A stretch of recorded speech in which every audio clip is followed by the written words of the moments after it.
안녕하십니까. 세상 읽어주는 남자 이상훈입니다. 오늘은 아이맥이라는 업체에 대해서 말씀드리겠습니다. 사실 미국과 유럽은 동아시아와 교류를 자체적인 칩 제조 공급망을 구축하기를 원합니다. 하지만 이런 의도와 노력들이 다 동의를 얻고 있는 것은 아닌데요. 이 한편에서는 왜 EU가 수십억 유로를 파운드리에게 보조금으로 지급해 가면서까지 전 세계 반도체 위탁 생산 기지가 되려고 하는지 못마땅해 하는 쪽도 상당히 많습니다. 이 반도체 가치 사슬 중에서 진입 장벽이 가장 높은 부분이자 가장 많은 그 보조금과 투자금이 들어가는 부분이 바로 제조고, 이런 배경 때문에 가장 성공 가능성이 적은 분야가 바로 제조이기 때문입니다. 이 한편으로 이런 주장은 유럽 내 뛰어난 부가가치를 만드는 기업이 있기 때문이기도 합니다. 일전에 그 유럽에는 최고의 반도체 선진 기지를 구축할 만한 플랫폼을 2개 갖고 있다고 말씀드렸는데요. 바로 노광 장비 업체, 독점 업체죠. ASML이 그 하나고, 또 다른 하나가 바로 벨기에의 연구소 아이맥이라는 말씀을 드린 적이 있습니다. 이런 기업이 있기에 이 칩 제조에 대한 적극적인 투자에 반대하는 의견도 나올 수 있다는 뜻입니다. 이 반도체 가치 사슬에서 매우 중요한 포인트가 유럽이라는 얘기죠.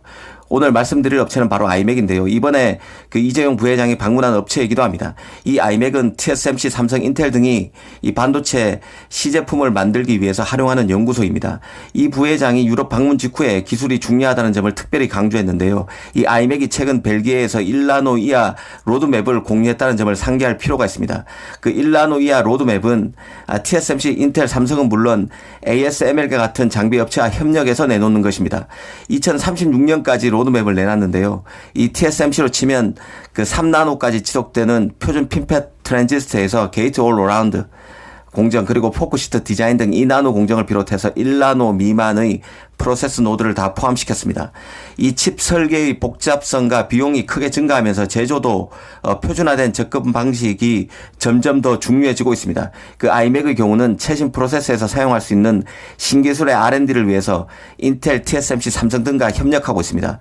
아무리 칩의 성능을 담보할 수 있는 제작 기술이 있다 해도 표준화되지 않으면 칩감 연결이나 이런 것들에 다 문제가 생길 수 있어서 하자가 생길 수밖에 없습니다. 이런 측면에서 연구소의 필요성이 있는 것이죠.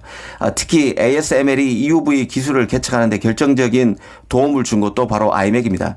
그 아이맥의 로드맵은 삼성, AMD, 인텔, 엔비디아 같은 회사의 단기 제품 로드맵과는 좀 차원이 다른데요. 궤도 자체가 다릅니다. 이 반도체 산업의 발전을 훨씬 더 길게 보고 반도체 기업의 성장을 위한 초석을 놓는 기업이 바로 아이맥이라고 볼 수 있습니다. 이 아이맥은 무어의 법칙이 만들어진 지 52년이 지난 지금도 무어의 법칙이 여전히 살아있다고 확신하는데요.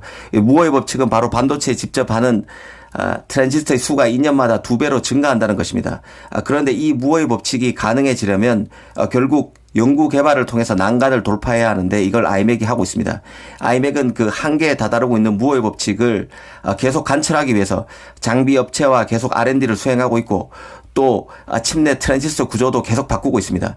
가령 장비 개발의 경우는 EUV 장비를 예로 들 수 있는데요. 이 차세대 EUV 장비로 불리는 하이나 모델의 경우는 아이맥과 ASML이 양산을 위해 지금 현재 노력 중입니다.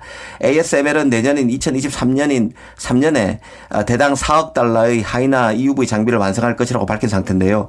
하이나 EUV 장비는 그냥 EUV 장비보다 크기가 30% 더 크다고 합니다. 어마어마한 크기라 비행기로 장비를 옮기려면 세대의 보잉 747로 구간별로 쪼개서 운반해야 할 정도입니다. 이 ASML이 없으면 삼성도 TSMC도 칩을 못 만든다고 하지만 ASML은 정작 아이맥이 없으면 EUV 장비를 못 만든다는 얘기입니다. 또 계속해서 무어의 법칙을 관철하기 위해서는 새로운 유형의 트랜지스터를 만들 수 있어야 하는데요. 지금은 트랜지스터가 핀팻 구조인데 이제 게이트 올 어라운드로 전환 중에 있습니다. 이 삼성이 3나노에 게이트 올 어라운드를 적용해서 가장 먼저 앞서가고 있는데요. 인텔 같은 후발주자는 게이트 올 어라운드의 가장 밀도 높은 버전이라 할 포크시트 트랜지스터를 통해서 이 파운드리 시장에서 역전을 노리고 있습니다. 현재 그 7나노 수율 잡기에 바쁜 인텔이 2024년 2나노, 2025년 1.8나노를 달성할 수 있을지 의문부호가 따라붙는 게 현실인데요. 그럼에도 인텔은 EUV 적용이 늦었던 갭을 한 번에 뛰어넘을 기술 개발의 한창인데, 이것도 바로 아이맥이 조력자로 활동하기에 가능한 것입니다. 그 아이맥과 인텔은 이미 지난 2019년부터 스택형 포크시트 트랜지스터를 연구하고 있는 것으로 알려져 있습니다. 사실 반도체 산업의 골리앗은 삼성, TSMC, 인텔입니다. 여기에 비하면 유럽은 상대적으로 피라미 수준인데요. 이 TSMC, 삼성은 이미 3나노 칩을 만들고 있지만 유럽엔 22나노보다 작은 반도체를 생산하는 공장이 거의 없습니다. 인텔이 그나마 아일랜드 공장에서 14나노 반도체를 양산하고 있고 앞으로 7나노를 만든다지만 인텔은 미국 기업입니다. 하지만 벨기에 아이맥 같은 기업이 있기에 유럽도 반도체 생태계에서 위력을 갖고 있음을 알 수 있습니다. 이 반도체 골리앗 기업들에게 결정적 R&D를 제공할 수 있는 아이맥이 없었다면 이미 반도체 산업은 큰 벽에 부딪혔을 것입니다. 오늘은 가장 부가가치가 높은 반도체 R&D 분야에 보이지 않는 영웅 아이맥에 대해서 한번 알아봤습니다. 감사합니다.